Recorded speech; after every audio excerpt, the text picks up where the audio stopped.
Printzesa eder, printzipe guapo, Mari errauskin edota zapo, naranja erdirik etzazu bila, zeu osoa zarelako.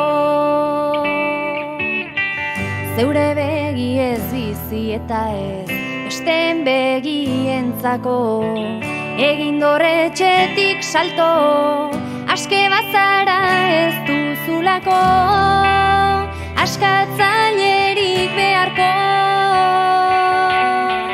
Komplexuz gizen ta pixuz lumak, besteentzako panpinkutxunak, izan gaitezen agintzen digu, sarritan gure garunak. Izan gaitezke haundi zain txiki, azkarrak edo tuntunak, braketunak, barredunak, erakargarri egiten gaitu gure berezitasuna. Ama, zu bezain, harrigarria izan nahi dut. Emakume zoragarria zarelako. Nire amona, lehengo zeina, amona, izeba, izugarri miresten zaitu. Zitzak dauzka hain bazutabe, posta tristurak ta dudak daude, den aldatzen da ta soilikara, geure buruaren jabe. Ate bat itxi eta beste bat, zabaltzen da parez pare, lotuta eskatu xuabe, edo nor gabe bizi gintezke, eta edo nor du gabe.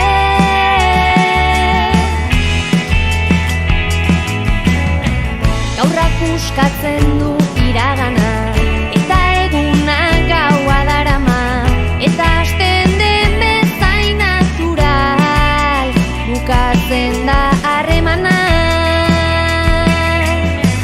Etzazu pasa bizitza osoa, begiratuz bestengana, bilazazu zeugan barna, zeu zara zeure zorionean, eragin gehien daukana.